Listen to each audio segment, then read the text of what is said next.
Welcome back or to the Grey Couch, where we say that life is not black or white, but many shades of grey, and we get to explore those shades together to become better beings in better relationships. I am Stanley. And I'm Otito. So the story today has to do with what I call is email the best way to reach you. Communication. Because last week we talked about communication and us and talked about defensiveness between people. Today we want to kind of take it out. And that's because when we talk about the Grey Couch, we talk about this idea that communication is like the bedrock of relationships. So whether it's between us or us and other people, how does it work?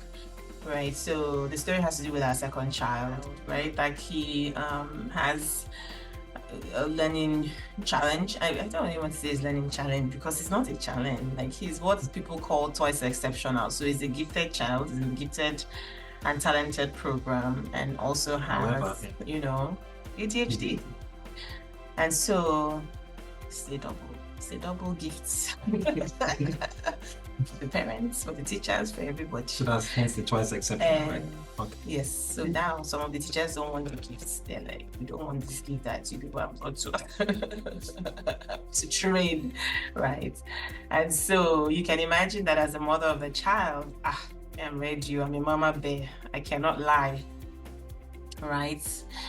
And I have to be honest and vulnerable and say one of the reasons why I cannot lie about this and say is that I got some of this as a child, right? Someone will probably say, I got some of that thing of, you're so smart or you're so scattered, that kind of thing. And so I know how that made me feel as a child. So as a mother, I kind of want to protect him, right, in that sense. And so, with these teachers, they know me, they're like me so poor.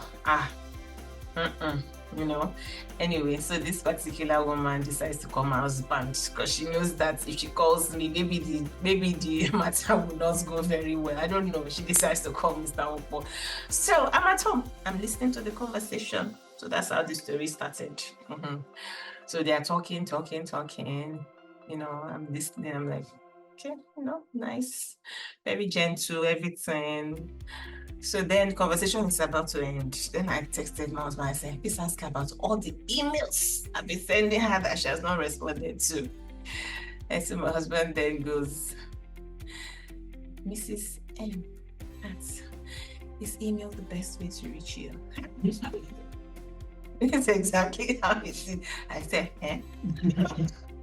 This is what I'm thinking at the back of my mind, like, is that what I asked you? But it was funny because she was like, yes. Oh, email. I'm always very responsive. That's where he struck. He was like, because my wife was saying that, she's been sending you emails and you've not been getting it. She was like, am I not been responding to your wife's emails? Oh, is she like LW? And then that's where we knew that she had, instead of typing IW, she had been typing LW. So yes, the emails were not getting to me, which is kind of the gist of the matter, but it was not what I kind of thought. But the point was, if I was the one talking to her, I would have said, ma'am, I've not been getting your emails. I've gone straight for the jugular. Lord help me. And then that would have put her on the defensive. We're talking about defensiveness last time, and then we would not have gone first. So I wanted to ask him how he does it in the public because I don't know, I'm learning. So conflict avoidance has always been my style. I mean, maybe a flaw in some areas, but in certain areas, it had been an advantage. And so I always I allow people to non-threatening questions, let them get comfortable, and then you slowly tighten the noose or let them. But in the end, really, but in the end, really though, we get a win-win. I was looking for the win-win, and so I've always found that if I start out with this question, very non-threatening questions, just to lay a foundation, and then I probe a little bit deeper, And I've learned that, 9 times out of 10, we'll find a resolution, or at least I'll get to the answer in a non-threatening way that I want. So you see, it's interesting because, and that's, this is life. This is life. That's what I'm trying to say, because it literally tells you about code switching. Remember the last time we were saying that, when defensiveness, right, you learn it with certain people, if then, you see. But then in terms of people outside who don't know you, you kind of say, I don't want any issues with this person because they don't really know me. So I'm gonna, kind of just adjust and make sure that we are having this conversation well. For some of us, there's no like, what's the word? It's not filter, but it's like everybody gets treated the same, I think is what I'm trying to say. And this is a problem of neurodivergence in a sense, because I'm just like, if you didn't answer my email, you didn't answer my email. I'm not looking to say it's my husband or it's my friend or it's my whatever. I'm just like, help me understand what happened here. So I wouldn't have said you were not responding to my emails. I wouldn't have said that because I don't know why she wasn't responding. I would have come from my own observation, which is that I wasn't getting any response, right? That's kind of how I would have, but the person would have still read it as you were not responding, right? They would still have read it as that. And so, I guess my question now is like, would it have been wrong to have asked that directly, right? But then that's the tactfulness. You know how they say tactfulness is like telling someone to go to hell while you are smiling or be oh, that's something that I read about tactfulness, like you're smiling but you're telling them to go to hell. So when the woman said like email is the best way to reach me, and I respond everything, and then he now said I said, yeah, she has not been getting your emails. So the woman was already in the loop because she couldn't now say it's not true, right? Because she just literally place an identity on herself as a person who is very responsive to emails. So she had to kind of now try to explain that dissonance, right? And that was what I learned. I was like, how do I learn this? I think for me, how do I learn this? Why am I saying this? Because sometimes that's how relationships are either built or broken down, right? In that sense. And I think I'm also trying to put this out there to say, it's not like, sometimes people think people do that deliberately. Like we really are just working in our own, what's the word I'm looking Not for? mindset, but our own perspective. Yeah, our own grooves of communication, the way that we are, the way that our brains work, right? I'm a very, very direct person. So the directness is not to hurt you or to harm you. It's just like, if something is red, I'm going to say it's red. I'm not going to come and say, what color do you think that is? But for some people, that's how they are going to get you to say it's red. Like, they're like, okay, well, I'm not going to be here arguing if it's red with you. You say it's red yourself, right? But I'm just going to come and say, it's red, and then move on. So it's kind of like, okay, how do you read the room, be better? But again, it also depends on the environment. I guess in this case, obviously, I was a little bit, I won't say triggered, because she's like, you've not been responding to my emails. That was a fact. I've been messaging. But then it did turn out that she sending to the wrong address, which is that thing of the presumption, right? I didn't presume to say, why was she not responding? I was just quite irritated that she was not responding, but I wasn't like, she's ignoring me, she's not ignoring me. I just wanted to get to, the root of the matter.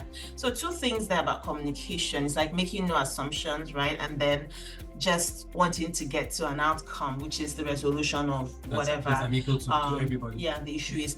And then using both partners strengths, right, in that sense, because there are sometimes when my own method will be what is needed, right, in that sense of, we're not going to say that about this child or do this or do that, because he did agree to say, okay, I think this person has a very fixed mindset about this child. I now see what you're saying. I now see the things you try very hard to just stop before it filters down to the child. He was able to see that because I did not participate in this discussion at all. I just sat at the back looking at them, which somebody would probably say was a very high level of self-control, because the discussion was like 30 minutes. I just did not say a peep. The woman did not even know that I was in the house.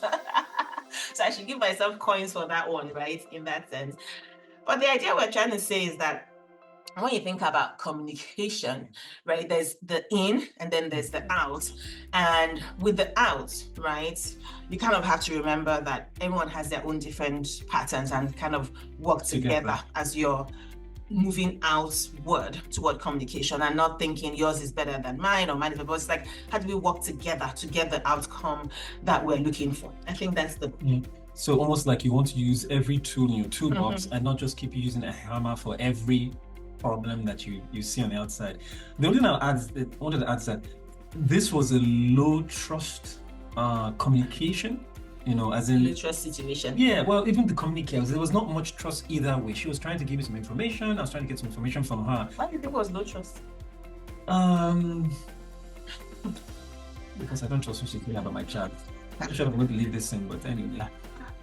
Yeah, she has her perspective and I have a different perspective, and we're trying to find a common ground to communicate, and so very neutral communicate until you cross a certain line. Then I'm like, I can't go there with you, but give you the benefit of that and continue to let you build your case, as opposed to this communication that is high trust, whereby the directness, I know where the directness is coming from. We don't have time for this. Let's quickly get this so we can move on to the next matter that's coming down the pipeline, as opposed to others. So, okay, you are saying that maybe with low trust situations, the directness will be more perceived as an attack. Gotcha. Yeah. Okay. So with that, so there are other teachers in the same school, like the L, where very high trust. The person has taught one of our other kids and things like that. And so there's almost like there's a relationship. So I don't say you want to take liberties and take someone for granted, but if someone says A, you're like, okay, this person might have made B, C, or D. But another person, I don't know you from any, so we're trying to establish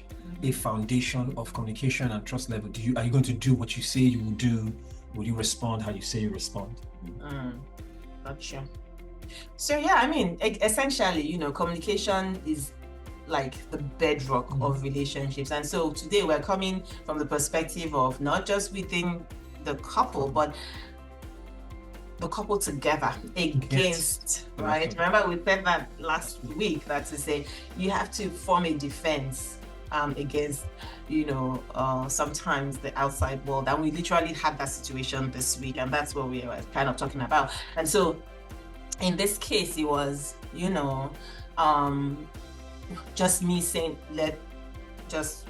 I'm just not going to be in this matter verbally, but I was texting him to say, hello, don't end the conversation without asking about this email that she has not been responding to all this while, and I was just so thankful. I was like, thank goodness I did not attribute any malicious intent. I was just like, why is she not responding? That it's like, it's unlike her. That's kind of what I was thinking. Like, how would you go a whole year without responding to a person's emails, and she was getting mine, So again, you just wonder, it's like, can't you put two and two together to realize that I'm not getting your emails, which is why I keep messaging you, but I don't know, but again, you just thank God for everything. Yeah.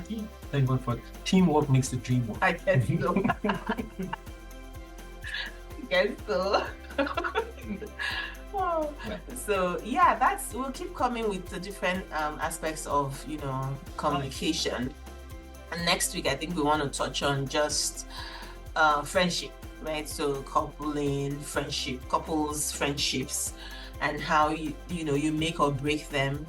Get older, form your own values, you see certain things, and there are certain ways that you want to be, and you really find yourself, I guess, drifting away from certain relationships. So I would say those relationships drifting away from you. I don't know which way it goes. And so we want to, tease that apart. But it's all part of communication. That's kind of what we were thinking. And so we'll tease that out soon next week. Yeah. So from our couch to yours, thanks for continuing to tune and sit with us. And again, if you have questions, send your emails here. And if you're not getting our newsletter, please let us know so we can keep you in the loop every week. Don't forget to like, share, subscribe, and we'll see you guys next week. Bye.